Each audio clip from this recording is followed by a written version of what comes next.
Good morning, welcome to TFT. ഈ ദിവസങ്ങളിൽ നമ്മൾ കർത്താവിന് ഒന്നാം സ്ഥാനം കൊടുക്കും. എനിക്കതേ പറയാം. നമ്മുടെ പ്രയോറിറ്റി മാറി കർത്താവിന് ഒന്നാം സ്ഥാനം കൊടുക്കുമ്പോൾ നമ്മുടെ കുഴഞ്ഞു കിടക്കുന്ന പല പ്രശ്നങ്ങളും, അല്ലെങ്കിൽ നമ്മൾ കിടന്നുകൊണ്ട് സ്ട്രഗിൾ ചെയ്യുന്ന പല പ്രശ്നങ്ങളും ഒരു ഓർഡറിലാകുന്നത് കാണാൻ പറ്റും. കാരണം കർത്താവിൻ്റെ വാഗ്ദാനം ഒന്ന് അവിടെ അപ്ലൈഡ് ആകും. നിങ്ങൾ എൻ്റെ രാജ്യം നീതി അന്വേഷിക്കുമ്പോൾ നിങ്ങൾക്ക് ആവശ്യമില്ല കൂട്ടിച്ചേർക്കപ്പെടും. അപ്പം നമ്മൾ ഒത്തിരി ഓടി നടക്കുന്നുണ്ട്, അല്ലെങ്കിൽ നമ്മൾ കിടന്നുകൊണ്ട് ഒത്തിരി ചിന്തിച്ച് കൂട്ടുന്നു, ടെൻഷൻ അടിക്കുന്നു, അല്ലെങ്കിൽ സൊല്യൂഷൻസ് തപ്പി ഓടി നടക്കുന്നു. ഇതിനെല്ലാം കർത്താവ് പോംവഴിയുണ്ട്. only one condition. ആദ്യമേ അവൻ്റെ രാജ്യവും നീതി, അതിനുശേഷം ബാക്കിയില്ല. അതെന്തുവാണ്, എത്ര ഇമ്പോർട്ടൻ്റ് ആണ്. ഒന്നാം സ്ഥാനം കർത്താവിന് കൊടുക്കുക. Seek first is kingdom and righteousness. ഇതൊന്ന് ഒന്ന് ഒന്ന് ഒന്ന് ഒന്ന് പരിശ്രമിച്ച് അല്ലെങ്കിൽ ഒന്ന് പരീക്ഷിച്ച് നോക്ക്. ഭയങ്കര വ്യത്യാസം കാണാൻ പറ്റും, ഭയങ്കര വ്യത്യാസം. അനുഭവത്തിൽ നിന്ന് ഞാൻ പറയും. ഓക്കെ, അപ്പം നമ്മുടെ ക്രിസ്ത്യൻ ലൈഫ് നമ്മൾ എത്ര പെർസെൻറ്റേജ് നമ്മൾ അതിന് ഇമ്പോർട്ടൻസ് കൊടുക്കുന്നു. ബാക്കിക്കെല്ലാം കൂടെ കൂടി നമ്മളൊരു 90-95% ക്രിസ്ത്യൻ ലൈഫ് ഒരു 5%, ചിലപ്പോൾ അത് 1% അല്ലെ 10%. അതല്ല, കർത്താവിൻ്റെ പൂർണ്ണ ഹൃദയത്തോടെ, പൂർണ്ണ ആത്മാവോടെ, സർവ്വശക്തിയോടും കൂടെ എന്നെ സ്നേഹിക്കുക. എന്നെ സ്നേഹിക്കുന്നത് എന്നെ അനുസരിക്കുക. എനിക്കൊന്നാം സ്ഥാനത്താണ്. കാരണം ഐ ആം ദ ക്രിയേറ്റർ. കർത്താവിൻ്റെ കരങ്ങളിലാണ് നമ്മുടെ എറ്റർണിറ്റി, നമ്മുടെ നിത്യത. അതിനെ നിസ്സാരമായിട്ട് കാണരുത്. ഇവിടെ അടിച്ചു പൊളിച്ച് തിരക്കിൽ നടന്ന് ഉത്തരവാദിത്തങ്ങൾ കൂട്ടി അവസാനം ചെല്ലുമ്പോൾ കർത്താവിൻ്റെ മുമ്പിൽ നിൽക്കുമ്പോൾ ഒരു പ്രതിഫലവും ഇല്ലാതെ അവിടെ നിൽക്കേണ്ടവർ. വളരെ ശ്രദ്ധിച്ചോളാം. നമ്മൾ എന്തൊക്കെയോ ചെയ്യുന്നുണ്ടോ നമ്മൾ ചിന്തിക്കുന്നുണ്ടോ? ഇത് കർത്താവിന് മുമ്പാകെ അത് അക്സെപ്റ്റബിൾ ആണോ, കർത്താവിനെ അപ്രൂവ് ചെയ്യുന്നുണ്ടോ എന്നുള്ളത് നമ്മൾ എപ്പോഴും ചിന്തിച്ചോളാം, അല്ലെങ്കിൽ നമ്മൾ പരിശോധിക്കണം. പരിശുദ്ധമായ സഹായത്തോടു കൂടി നമ്മൾ നമ്മളെ തന്നെ ജഡ്ജ് ചെയ്തുകൊണ്ടിരിക്കണം. ഞാൻ ഈ ചെയ്യുന്നതൊക്കെ ദൈവത്തമ്പുരാൻ പ്രസാദകരാണോ, അതോ ഞാൻ അതൊക്കെ ചെയ്തു കൂട്ടും. എന്തുകൊണ്ടാണെന്നറിയാം, നമുക്ക് ഈ വീണ്ടും ജന്മം പ്രാപിച്ചു, അല്ലെങ്കിൽ സോ കോൾഡ് ക്രിസ്ത്യൻസ്, അല്ലെങ്കിൽ സോ കോൾഡ് ബിലീവേഴ്സ്, എന്തുകൊണ്ടാണ് ഇപ്പോഴും ഒരു ജയകരമായ ജീവിതം നയിക്കാൻ പറ്റാതെ? എന്ന് പറഞ്ഞാൽ ജയകരമായ ജീവിതം എന്ന് പറഞ്ഞാൽ പാപത്തിൻ്റെ മേൽ ജയമെടുക്കാൻ പറ്റാതെ പല പാപ സ്വഭാവങ്ങൾ നമ്മൾ വിട്ടുപോകാത്തതിൻ്റെ കാര്യം. ഒന്ന്, നമ്മൾ പാപത്തെ പാപമായിട്ട് കണക്കാക്കുന്നില്ല, കാരണം കർത്താവിൻ്റെ സ്റ്റാൻഡേർഡ് നമുക്ക് പിടിയിട്ടിട്ടുണ്ട്.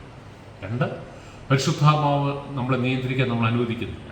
ഹോളി സ്പിരിറ്റ് നമ്മളെ നിയന്ത്രിക്കാൻ റെഡിയാണ്. നമ്മളെ കൺട്രോൾ ചെയ്ത് ദൈവബോധ പ്രകാരം പോകാനുള്ള ശക്തി തരാമെന്നുള്ളത് പരിശുദ്ധാത്മാവ് പറഞ്ഞിട്ടുള്ളത്. നമ്മളതിനെ അനുവദിക്കാത്തതുകൊണ്ട് നമ്മളിങ്ങനെ ഫ്രീ ആയിട്ട്. കർത്താവ് പറഞ്ഞ് എന്നെ കൂടാതെ നിങ്ങൾക്ക് ഒന്നും ചെയ്യാൻ സാധിക്കും. പരിശുദ്ധാത്മാവിൻ്റെ ഉദ്ദേശം. അപ്പം നമ്മളിപ്പോഴും ഇനിയും അഥവാ വീണ്ടും ജന്മം പ്രാപിച്ചു, കർത്താവിൻ്റെ രക്ഷിതായിട്ട് സ്വീകരിച്ചു ഒരു വിശ്വാസി, അല്ലെങ്കിൽ കർത്താവിൻ്റെ രക്ഷിതായിട്ട് സ്വീകരിച്ച് ക്രിസ്ത്യൻ എന്താ ട്രൈ ചെയ്യുന്നത്? അവർ നമ്മുടെ പാപ സ്വഭാവങ്ങൾ മാറ്റാനായിട്ട് നമ്മൾ ട്രൈ ചെയ്യും. വളരെ ശ്രദ്ധിച്ച് കേട്ടോ.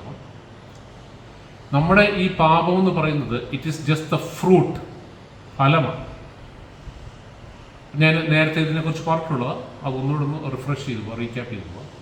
ഇപ്പം നമ്മുടെ വീട്ടിൽ ഒരു മോശം ഭയങ്കര ബാഡ് സ്മെൽ ഉണ്ടാക്കുക, അല്ലെങ്കിൽ ദുർഗന്ധം വഹിക്കുന്ന ഫ്രൂട്ട്സ് ഉണ്ടാക്കുന്ന ഒരു ട്രീ ഉണ്ടെന്ന് വിചാരിക്കുക, ഒരു മരം ഉണ്ടെന്ന് വിചാരിക്കുക.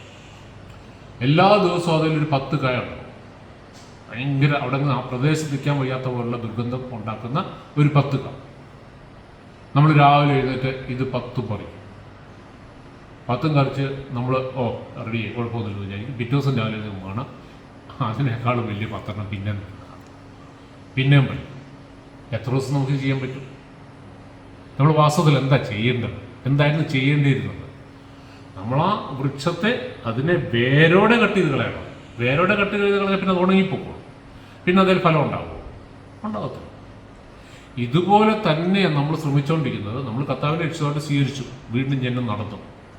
പിന്നെ നമ്മൾ ശ്രമിക്കുന്നത് എന്താ അറിയാം, നമ്മുടെ ജഡത്തിൻ്റെ പ്രവൃത്തികൾ, അത് ഗലാത്യർ 5:20 പറയുന്നുണ്ട്.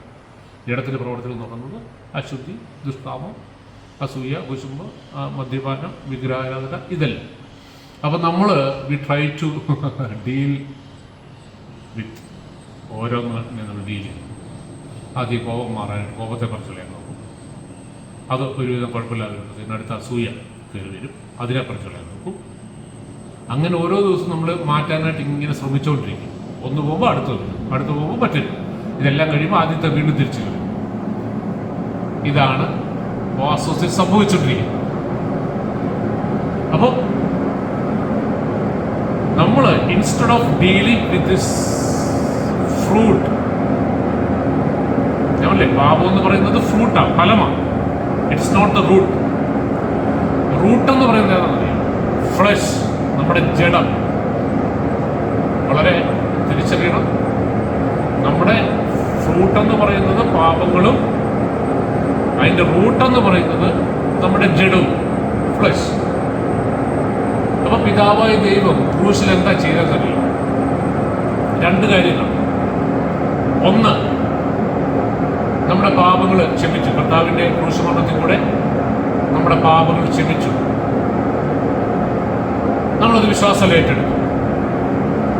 ബാക്കി എടുത്ത കർത്താവ്